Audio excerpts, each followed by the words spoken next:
Hello again and welcome to another episode of the Ominous Origins podcast with me, Casey. Of course, this episode is still brought to you by the wonderful people over at morbidlybeautiful.com. Morbidly Beautiful is your one-stop shop for all things horror content related, from interviews, reviews, top 10 lists, and of course, everything in between. I know, 2 episodes in a row. This fucking world's going crazy, I guess. Anyway, this week I have something I've kind of touched on in the past, and it's giants. I believe I did an episode on the Nephilim, or a couple episodes even. I had a guest speaker share his insight on the Nephilim, and they were giants to an extent, but there's never really been much proof of these creatures. So I was reading one of my favorite websites, and that's ancientorigins.net, and I came across proof, potentially, of a race of giants from way back in the day. And this is interesting because there is a quote-unquote finger that was found. Was it real? I don't know. Let's just get into the nitty-gritty. Are giants real? Ominous. Ominous. It is an adjective. Sounds like someone breathing.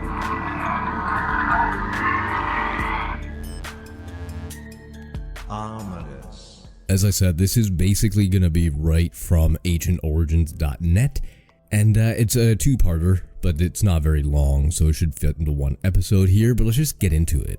In April of 1988, the Swiss club owner, Gregor Spori, traveled to Egypt armed with a number of books recommended by a friend to learn about ancient Egyptian culture.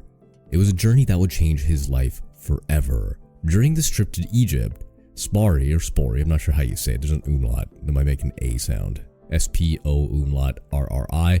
Spari? We'll go Spari. Was often found in the Great Pyramid, where he wanted to find out whether there was any biocosmic energy inside. Whole different episode, really. To achieve his goal, he crawled through shafts, bribed overseers, and spent endless hours in various sarcophagi waiting for evidence of a powerful supply. In vain, Spari believed that if you put a bottle filled with water on the top of the Great Pyramid, it would explode because of the cosmic energy. He did the experiment, but nothing happened, as one would expect. Spari's journey was almost over when the bartender of the hotel he was staying at told him that he knew of an interesting excursion for him specifically. Now, as any bartender would do, he watched him and was interested in the extraordinary cases that he was trying to kind of prove or discover. So Spari was curious and decided to make up the excursion. On the second last day of his holiday, early in the morning, a taxi picked him up and took him to his destination. The bartender showed the driver a crumpled note with the address, and his journey truly began. The journey was a 2-hour cab ride to the district of Bir Hooker. I think that's how you say it. B-I-R, Bir? Anyway, a place near Sadat City, located about 100 kilometers northwest of Cairo. The cab dropped him off at a farm where Spari was met by an elderly farmer named Naguib. Now, Naguib is a descendant of an ancient family of grave robbers. From a legacy of his ancestors, Naguib inherited 2 wooden boxes full of valuables that provided him a good income over the years. Now, these are stolen treasures, but they were sold to Western tourists, and the proceeds brought prosperous fortune to Naguib and his land. However, there was one item that never sold, which had been in his possession for over 150 years. Only a few people had ever seen this object. At this point in time, Naguib was in financial difficulties. His heirlooms, I guess, had been running out, and he was running out of things to sell. So he decided to propose an offer to Spari just to see this particular object, photograph it, and hold it for a fee of just $300. So this was 1988, so $300 is still a good chunk of change, but it's nothing super crazy. Spari sat on a wooden bench as Naguib pulled out a little wooden box and lifted the lid. And I say little, it's not really all that little, but, you know. As a musty smell rose in the air, he took out an elongated packet wrapped in a leather cloth with lace around it. Underneath the cloth, old rags were wrapped around a strange-looking object. When Naguib unwrapped the package, a gray-brown oblong object emerged. He laid the object carefully in his hands and looked at it. He examined the object with immense curiosity. He suddenly realized what he was holding. It was a gigantic mummified finger. And there's pictures of this all over the internet. Just look it up. Giant mummified finger. It is weird. It's bizarre to say the least. Now, when I say giant, I don't mean like, you know, that guy who is all over the internet with ginormous hands and arms. No. This is like the size of an arm. It's about 13 inches long, maybe longer, and was about 2.5 inches thick, give or take. Sparry examined the finger in detail and was able to determine that what he was holding was old, organic, and humanoid. The finger looked like it had been cut off with anatomical precision, and in some places it was crumbled because it's old. The leathery skin was ripped in places and the skin was a few millimeters thick. Between the dried skin folds, you could see remains of fungus in the nail that was loose. The surface of the skin was damaged in some places, as if mice or something had gnawed on it. However, the bone felt woody, and I'm not sure if that's what happens to bones over years, especially if they're mummified. Maybe they turn into a kind of spongy wooden texture. I don't know. I've never mummified a body before. Naturally, Sparry was dumbfounded, as the abnormally sized finger would have meant that its owner must have been at least 16 to 19 feet in height. His skepticism led Naguib to show him another item contained within the box, a leather file folder containing a number of documents.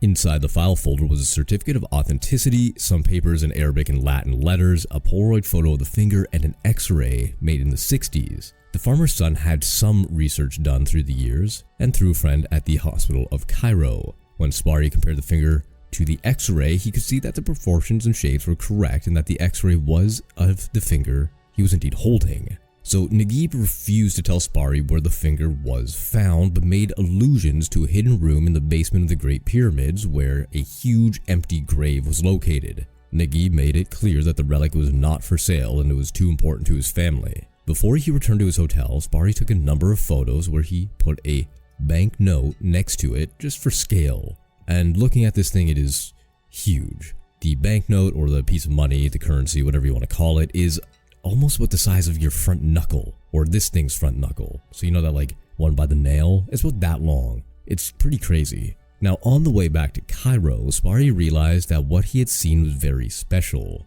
In the years following his viewing of the giant mummified finger, Sparry did not speak much about what he had seen. And the few times he did speak about it, nobody really showed any interest. Science wasn't really cool with it, I guess. They were like, whatever, it's probably fake, and moved on. And he believed this is because it didn't fit within the scientific theories that existed in the time. So Sparry took matters into his own hands and embarked on an intensive research into the possibility of the existence of giants in ancient times. He studied sacred texts like the Bible, specifically the Gospel of Judas, the Torah, the Quran, and many other writings containing tales and mythologies. He was surprised to discover that there are in fact quite frequently references to giants. Now naturally the Bible speaks about the Nephilim, the Hebrew word for giant, but also for fallen. Now these Nephilim are giants created by the mixing of sons of gods and daughters and of men. Researchers and historians have presented different theories as to explain what these Nephilim really were, ranging from fallen angels, the descendants of Seth, the third son of Adam and Eve, or a product of extraterrestrials getting it on with some humans. It'll be interesting. Even after the flood, in Genesis 6:4, you can find reports of giants. This could be because the Nephilim were spiritual beings and therefore were not bothered by the flood, unlike their earthly offspring. The Israelites came across these giants when they explored their promised land. Now there's an interesting quote here, and I don't know who to attribute it to, but I'm going to read it anyway. Quote, "In those days and also afterwards there lived giants on the earth because the sons of God had intercourse with the daughters of men and they bore sons to their community. They were famous tyrants of old time." Now Numbers 13:33 quotes this, "We also saw the giants there, Anakim, which come of the giants, and we were like grasshoppers in our own eyes and in theirs." In the writings of Enoch and Moses you can read about giants as well. In 1789, Flavius Josephus mentioned giants in his writings about the Jewish war, saying, quote, "There were giants, much larger and shaped differently than normal people, terrible to see. Anyone who had not seen it with his or her own eyes cannot believe that they were so big." Through the ages, writings in which giants play a role have resurfaced time and time again. Delving into historical records and mythologies, the pervasive theme of giants emerges. Scattered fragments of evidence in ancient accounts beckon us to consider the existence of giants. Colossal beings have left an indelible mark across many diverse cultures. Pausanias, an ancient historian, wrote in 200 AD about a 5-meter or 16-foot tall humanoid skeleton found in modern Syria. The Greek mythologies have the Titans. Germanic mythology has numerous giants living in Risenheim. Don Antonio de Mendoza discovered giant skeletons in Peru. The Dutch navigator Willem Cornelius Schouten, that's a name, claims to have seen skeletons of at least 11.5 feet in length. Giants are depicted on rock drawings in Ohio. There was a huge skeleton found in Minnesota in 1968. Radiocarbon dating could not continue because the skeleton vanished during its transportation, naturally. The Anunnaki are a race referred to in the Sumerian texts that apparently landed on Earth in the area between Euphrates and Tigris. They passed their knowledge to the Sumerians, an early civilization with a very advanced culture. The Sumerian depicted humanoids of at least 3 times as large as the average person in their art drawings. Statues in Egypt depict gods as tall beings. Historians will tell you that this is to indicate that they were important, but it's also possible that they were depicting their actual size. Often there's a man of normal height to create context. A giant footprint embedded in granite that is around 200 million years old has been found in South Africa as well. There are actually too many references throughout history to just list, so that's just a few of them. Now, scientists have studied the pictures but were not able to draw any conclusions on the basis of images alone. They were able to confirm, however, that the mummified finger appeared to be authentic, but rejected the possibility of past races of giants. They investigated the possibility of wherever the finger may be related to a disease that I can't say, but is also known as giantism or Proteus syndrome.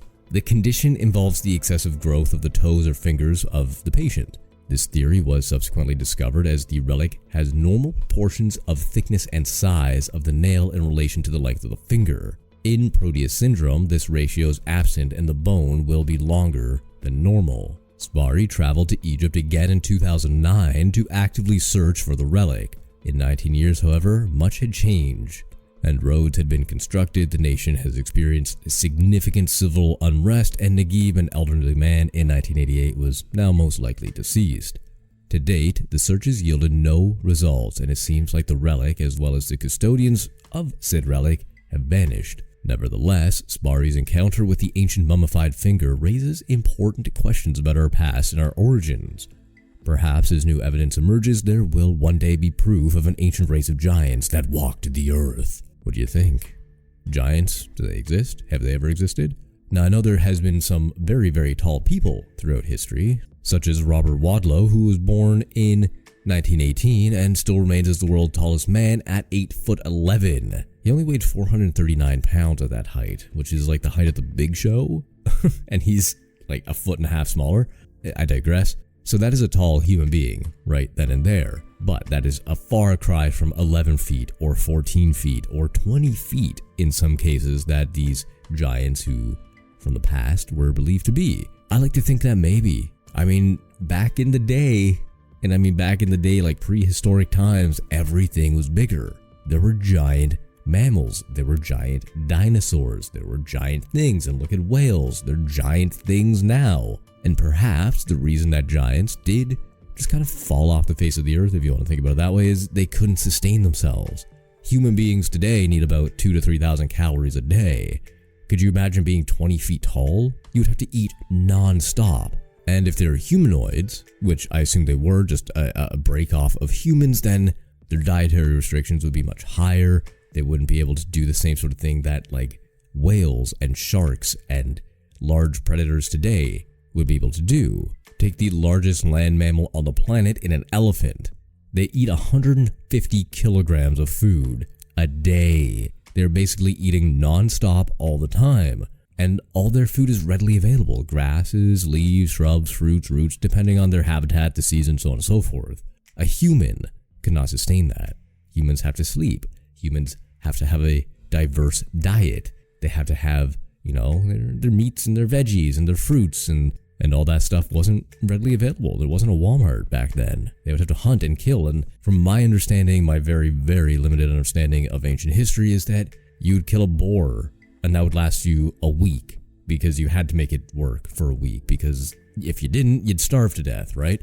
Keeping a human the size of an elephant alive would be damn near impossible, just dietary wise. But nowadays, you're going to get my little opinion on the episode in question at the end, so this is it. I think, yeah, maybe humans were gigantic at some point, or there was an offshoot of giant human beings, and they've simply just washed away. They became extinct because they couldn't sustain their livelihoods. But that's going to do it for me this week. What do you think? Let me know. Anywhere you want. I don't care. Facebook. I think you can leave comments on Spotify now.